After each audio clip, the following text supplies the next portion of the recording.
All right. So bird shows up. Maedhros knows what the bird means, but the audience doesn't yet. Right.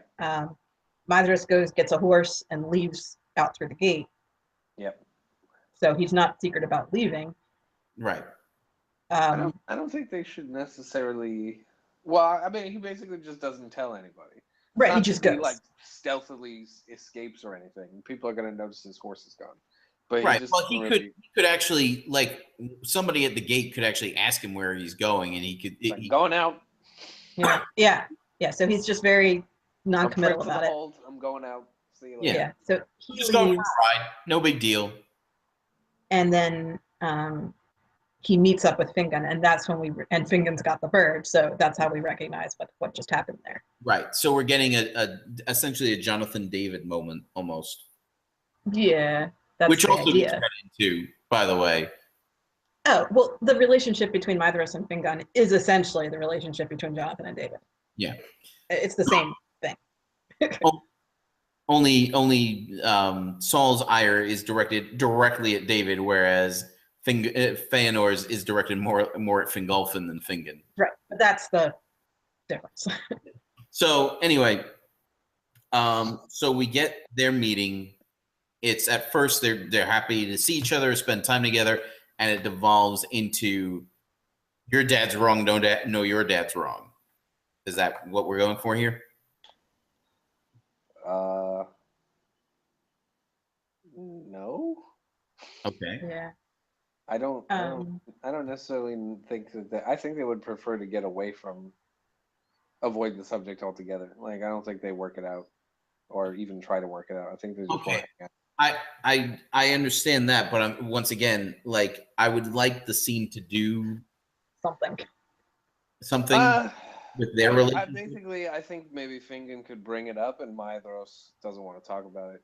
Like, let's basically make Maedhros kind of like Finwë, in the sense that he keeps putting it off, and he just doesn't want to come at the problem head on.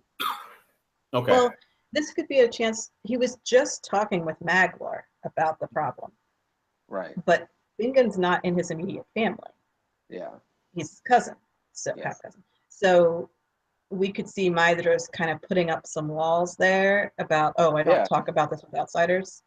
Mm. Well, not just that, just I think that could be like his justification. It's like, I mean, he could put it in those terms where, like, my dad is my dad, and that's kind of private.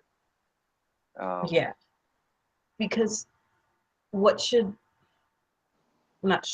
could be happening is, we saw in the last episode, Fingon and Maedhros had a discussion about the conflict between Fingolfin and Feanor. Right. So now, if they're less willing to talk about it, it kind of shows the distance is growing. Mm. Yeah. So, like, I think we should definitely have a change in how they handle it. Should at least throw the question mark in there. Are Fingon and Maedhros growing apart? They haven't seen each other in some years now. They're not as willing to talk to each other about this as they were before. Right. So maybe they go fishing. Why do they go fishing? Well, because it's a hunting related. It's hunting adjacent, right? It's sort of hunting. And well, so actually, there's hawking is actually not that and tons of space to talk, right? And so when we leave that scene on, just silence, like, I think Maedhros would be. Can we just focus on fishing, please? Which is the dumbest thing to say ever. But well, I mean, falconry is not that far from fishing, in that there's periods of time where you're standing there not doing anything, watching a hawk chase down a bird or a rabbit or whatever it is. So there's the opportunity for a conversation. Yeah. Right. I don't think we need to do fishing necessarily. But we could. I mean, we have the hawk. We could use the hawk. Yeah. I just, Right. But yes, so they should be standing around talking, and at first there's tell me news from Tyrion. What's going on there? Oh, tell me, and that's when it comes up.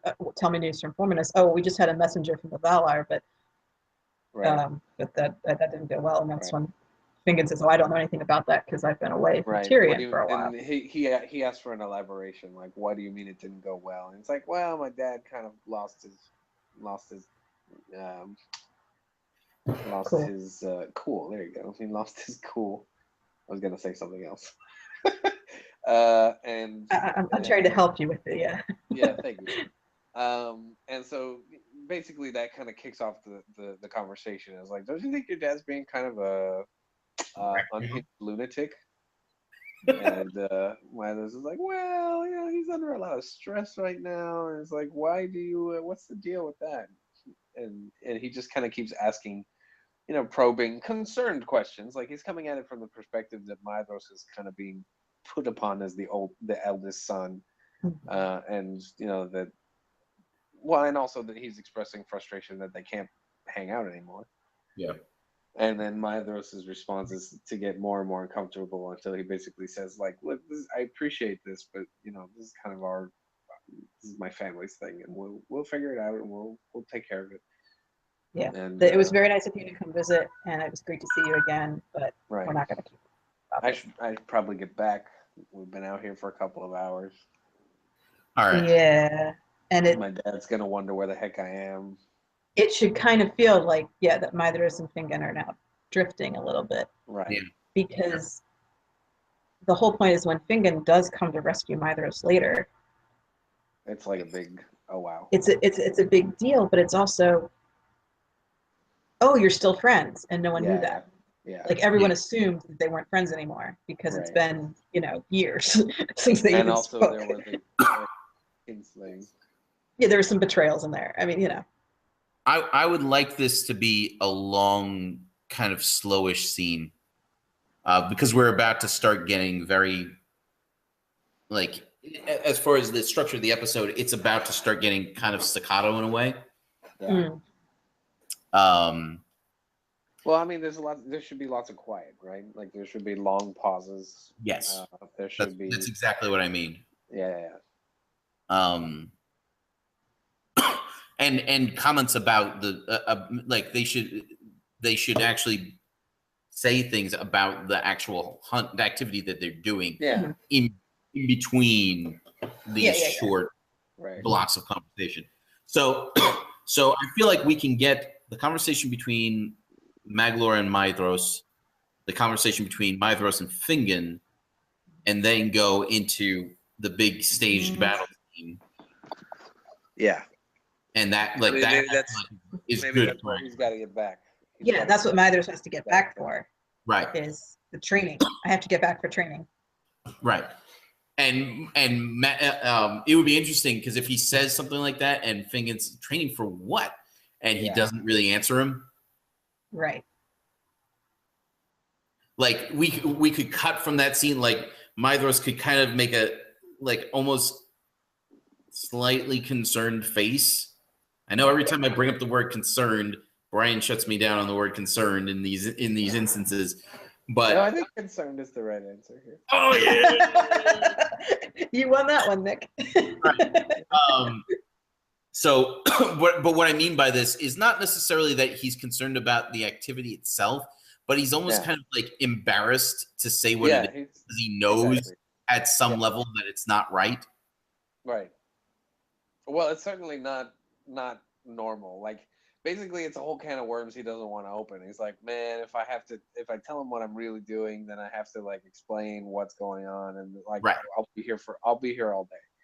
Right. Mm-hmm. So right. I don't think he'll admit to himself that he's embarrassed to tell anybody about it, but yeah, he's kind of ashamed because it's not a right thing, and I think he knows that on some level. Yes. But it's also his rationale to himself is just like, I don't have time for this. Like I can't sit here. I don't want to deal with this right now, rather than thinking through the implications. I gotta go. I really have to go. Yeah. So we cut from that to like the prep for the skirmish, essentially. How many people are here? 100. It's not like how many people are at Formanos? That's the question that I'm asking, because the question you're asking. We can kind of how many people are in this scene from that. So how many people are there? I don't know. However many we want. It should be. Well, it should be no more than 10% of the population of Tyrion, but That could be a lot of people. that could be a lot of people. So I think we just pick a number and then go with it. Sure. I mean, I we think that pick we a number could. and put it in the script, and then I say we pour this steaming hot pile of responsibility in the exec's lap. I want a couple more concrete numbers from the execs at this point, because I mean, probably the most qualified person to answer this question is Marie, but certainly they're the ones that have the most tenure with regards to this kind of thing. So, Well, I can tell you. I love the way you put that. well, I mean, I'm smart and I know everything, but they're in charge. no, Well, but I more can than tell that, you. like, I can tell my you the understanding minimum. my I can understanding give you an idea as the minimum amount of people that the scene works with. That I can.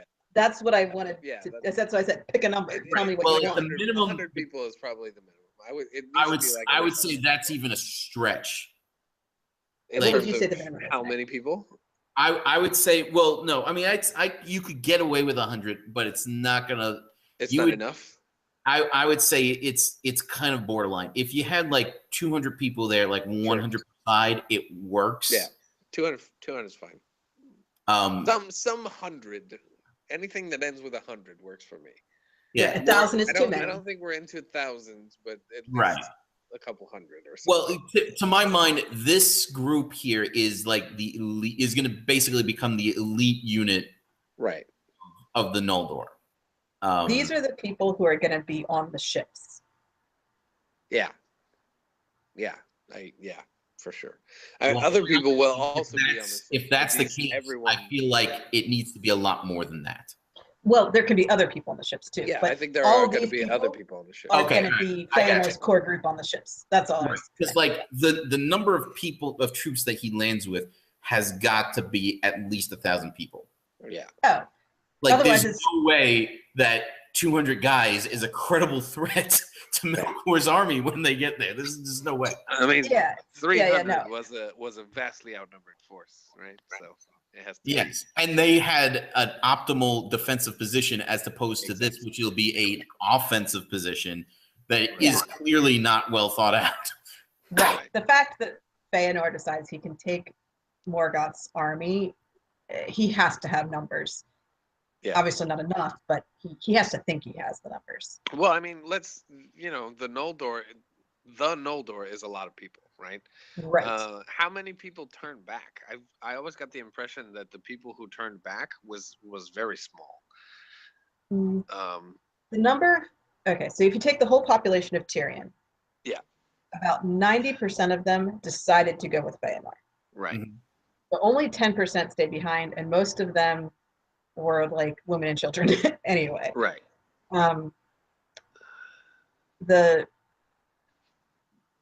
The group, Finarfin's host is the one that turns back, right? Finarfin turns back, but not his whole host, because obviously all his kids stay with Fingolfin's host. Right. So Finrod ends up leading the remnant of Finarfin's host. So Right. Finarfin's host is bigger, and so is Fingolfin's. I think Feanor actually has the smallest host of the three hosts. Yes. Right. But the group that turns back is But like if maybe I remember 10%. correctly, Finarfin's is the larger of the three. Mhm. Yeah. So if we say that he has, let's say, 45 to 50% of the people, and then maybe half of them go back with him. Right. Okay, At so we most. lost like between 20 and 25% of the people then, if Right. I'm doing math right, which I'm probably not. Well, it depends where your 100% was. But yeah, so the Right. point is the people who end up left in Tyrion is more than the initial 10%, but Right. no more than 30% total of the Noldor, and everyone else goes. Right. But Feanor's group was probably only ever 10% of the Noldor because Right. he's been away. And so, I mean, Feanor's you know what group this means? obviously is on the ships, but that doesn't mean that we need a lot more people on ships. This which- means that I actually might have. Somebody else has to have done this. Somebody else has have analyzed the populations. They and have, how yeah. many people. Yeah, I'm sure someone else we can just steal references. I know that Josh, he was at Midmoot. Josh Ramsey, yeah. Yeah. I know he has some interest in that. I don't know if he's run the calculations or not, but I know he was doing some population analysis of the Silmarillion elves at one point. I Hire him.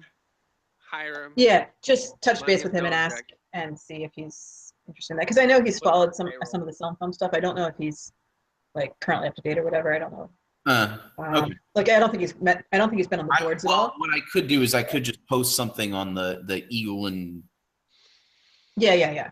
Dragon board and see what pops back at me. So all right. But this host in particular, I would say that this group of people can be no less, to my mind, than like 200 guys. I feel like Formanos is going to get really, really big if it's more than 1,000 guys in this. Yeah, I don't think we can have Yeah, it's too 1,000 many. people living in. That's a city. And This is and a also- large stronghold. There's plenty of large strongholds in the medieval world that could hold.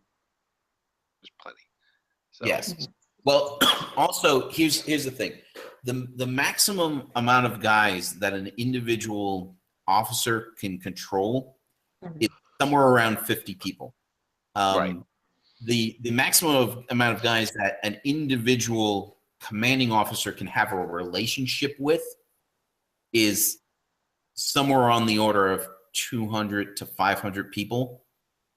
Like, in order for Feanor to personally know all of these guys, it can't be any Right. more than 500 people. I mean, it can because he's not a person; he's an elf, and he's the best elf. But yeah, you're right. Having more than like, I think the upper bounds would probably be between like 500 and 700 people, right? Yeah. Like that would, and I feel like 700 people is just way too dang big for Formanos to be. So. Right. Well, you got to figure these guys are probably about, they can't be more than like 40% of the population of Formanos. So you got to extrapolate that if it's 40%, and there's 5 people, then there's like 1,200 people. Right. Exactly. So, yeah, I think maybe 300. I would say 2. Probably it would be kind of epic if it's 300 guys. Yeah. We don't have. Now I specifically don't want fighting like hoplites. What's a good number that's divisible by 7? 490. 490? Yeah. Yeah. It goes in 7 times 70. That's too many. Well, you asked for divisible by 7. I know. 180. 180? No. 280 is divisible. 280? Yeah. 280 is 7 times 40. 40? Yes. Huh. We can go to work on the numerology out of it another time. I would say that we should have between 200 and 500 guys doing this thing. How about we have 320 so that each son gets 40 guys and Feanor gets 40 guys. There you go. And then there's Feanor and 7 sons, so that's 8 people. So that's a total of... Feanor should not have a direct command of a unit like that, to be honest. I know, he should have his 7 sons as his deputies and then... Right, yeah. That's how that works. Okay, fine. But I just, since you didn't want exactly 300, I was... I don't have a problem with it being exactly 300. I just don't think we should call attention to the fact that there's exactly. I do. Okay. I do. I don't do that. The Maedhros is going to have pretty close control over his unit, and then every single one of them is going to die when he's taken captive. Yay! Because the way that he agrees to meet with Morgoth and then brings more men than he agreed, but Morgoth brought Balrogs, and that ends badly for everyone. Yep. It's specifically said that every single elf is killed. Yeah. And then they capture Maedhros. Like they should really like Maedhros. Like everybody respects and fears Feanor, but like the dudes actually like Maedhros a lot. Yeah. So if we wanted, the reason I bring this up, other than it's going to be a cool battle scene later on, is that if we're gonna care about any of those elves who die, this scene here Yeah, would be where we be see their the relationship with opportunity Maedhros yeah. Right. before we get into battles later. It would be rather interesting if while Maedhros did not Feanor, fare particularly well in the fight, if he is the one that comes, like his side comes out the victor. He's a good leader. I kind of think it should be Feanor leading one host and Maedhros leading the other. But then we don't get Feanor standing watching this and Nerdinel coming up alongside him to yell at him. Oh yeah, no, you're right. So what I think would be would be interesting is if Maedhros is like, let's say that each of the Seven Sons is commanding a unit and Maedhros is commanding the smaller of the two sides. Yeah, I like that. Will comes out on top. Okay. So who's the leader of the other contingent? Curfin. Or the guy for who winning since he won the Well, melee. we had Celegorm win the other match, so I was thinking if this is about tactics and things. Tactics. All right. Curfin is the schemer. Genius. All right. Although Celegorm would fit the story structure a little bit better. Oh, okay. We can keep it. It'll have more impact if it's Celegorm. Okay, it can be Celegorm. And Huon is on Celegorm's side, so Huon can also be watching all of this. Okay. He can play the role of the incredulous Bilbo Baggins from the Rankin Bass version of The Hobbit. 5 armies. Which, quite honestly, a better version of Bilbo Baggins in the Battle of the Five Armies. Well, the Battle the of one in, the Battle of the Five Armies is a disaster from beginning to end. But we're not. The Battle of the Five Armies. The Battle of the Five Armies. Yes. The battle. Okay. We get it. Anyway, so we got to take a break. We're actually a little overdue for a break. We'll be back in a minute if you're watching this live. If you're watching this in the future, definitely like and share the videos if you like and want to share them. If you haven't yet, feel free to subscribe. Comment down below if we're getting this all wrong, but we're not, obviously. And check out the links below for here today. How could we be getting it wrong? Signum, Mythgard, and Mythmoot 4 taking place June 1st through the 4th of next year. In a minute.